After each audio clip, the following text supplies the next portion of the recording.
My idea to change the world is simple. The current paradigm is not working for the earth or the inhabitants of the earth.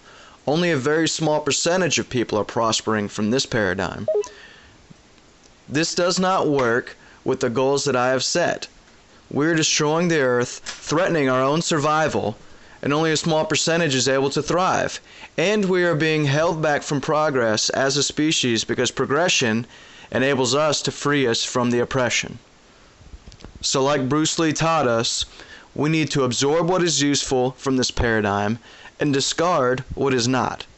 The whole thing is set up to only benefit a few and oppress the rest. So the whole thing needs to be changed.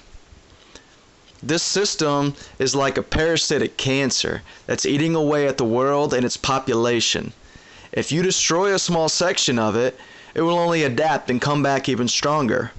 I believe that instead of fighting this cancer, the best course of action for us is to just cut it off and stop feeding it altogether. Leave the paradigm behind and start a new one. As people leave the old paradigm and join the new one, eventually the old paradigm will collapse under its own weight. We can then collectively take all of our energy and place it into something positive, such as creating a new paradigm that is harmonious with the earth and its inhabitants. I believe that this new paradigm should not be a system of hierarchy.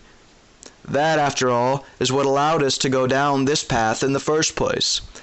I think it is essential that every human has equal rights and has all of their most basic needs met. I think everyone should have a say.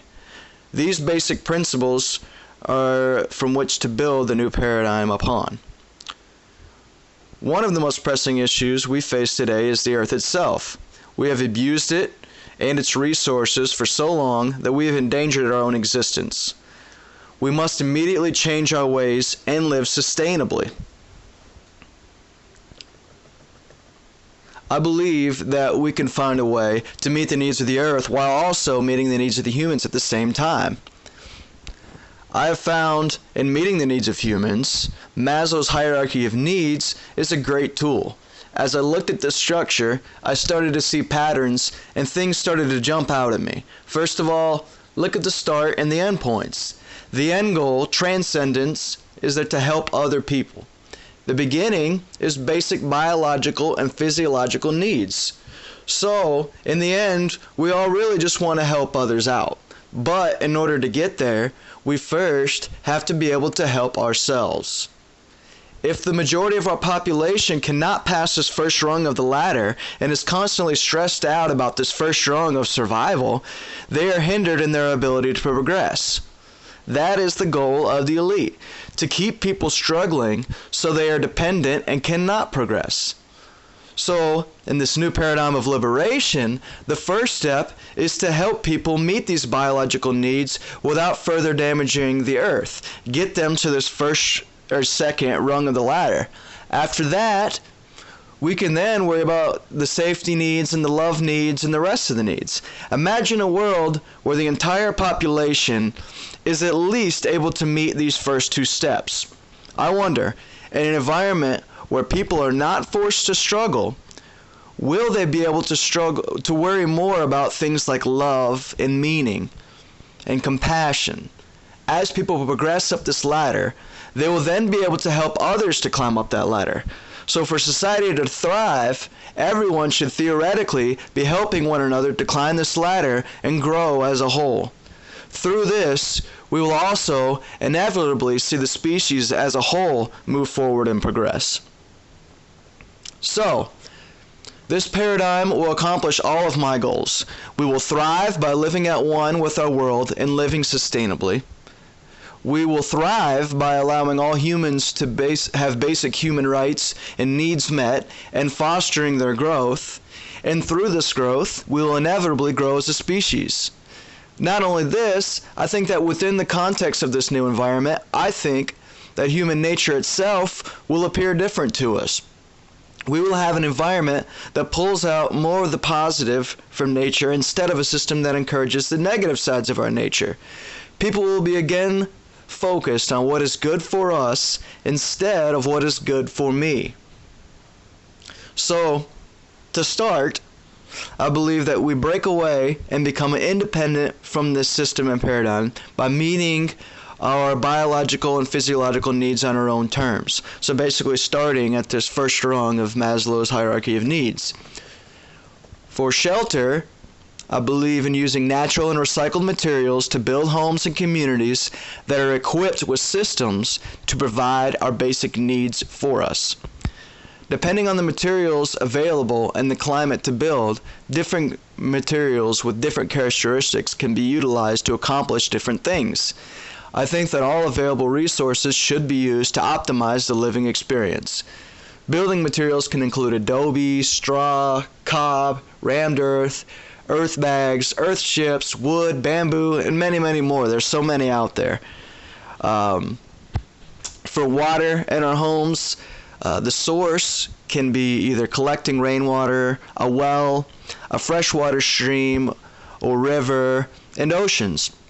After collecting the water, it must be then filtered using a natural filter or desalinated if using ocean water. We can use solar systems to heat the water for baths. Then we can reuse the gray water in our toilets and gardens to gain maximum efficiency from the water we've collected. For food, I believe in an all-organic, whole foods diet with some healthy meats. Different foraging and gardening methods are available.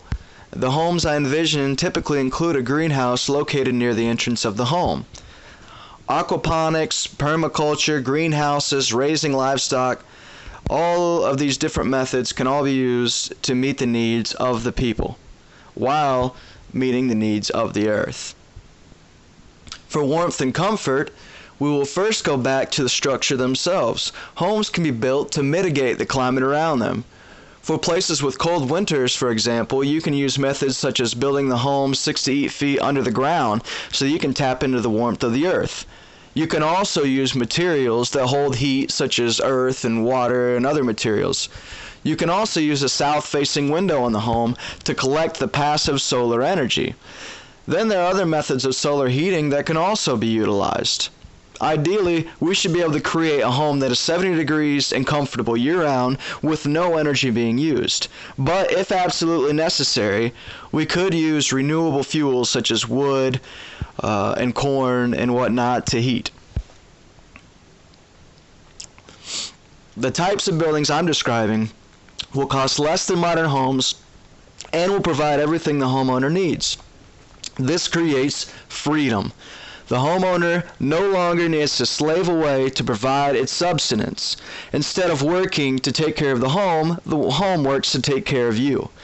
It is guaranteed as long as the home is standing and functional. With this simple design, people across the globe can achieve this first rung of the ladder and have their biological needs met globally.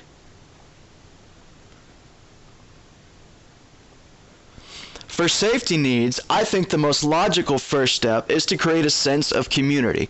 This is how humans are wired to live, and only recently have we become so disconnected from each other and the world around us. The homes I talked about above could be built into clusters, or what I call eco-villages, where they share responsibilities, facilities, and look after each other like an extended family would. This will further reduce the burden of each individual to provide their own sustenance, while creating a support system and a positive social environment. This will later allow the opportunity for people to climb up the ladder to the next step, which is love and belongingness. It also provides protection, security, and stable for their safety needs. I will not be talking about law and order, as I feel that others are better qualified to form these ideas within the paradigm, so I'll stay away from that topic. And that's it. When you create this new paradigm, you create this new housing, you create the communities, you create the opportunity for the earth and everything living on it to flourish and thrive. After humans are easily able to reach these first 3 steps of Maslow's hierarchy of needs, they will naturally continue to climb to the top of the ladder, then turning to help others to do the same. This is a model that is optimized for people to thrive. A new paradigm of liberation. There are some other areas that I didn't touch on during this video, one of those being energy.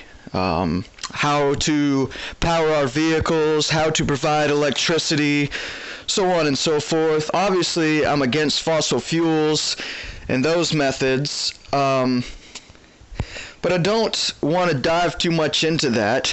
I think there are alternatives out there, such as free energy, water power, etc. But I believe that by using Bruce Lee's philosophy and by working together, we will continue in an evolutionary process to get better and better and better at using the energy that is around us.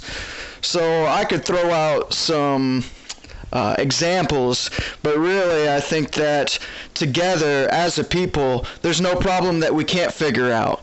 So I'll just leave that problem to figure out for us later.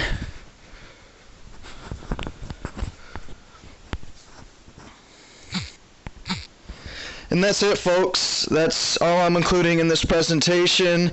Once again, this was just a rough draft, a concept. This isn't the final video. I don't want this shared with anybody. But please let me know what you think and give me some feedback. Thank you.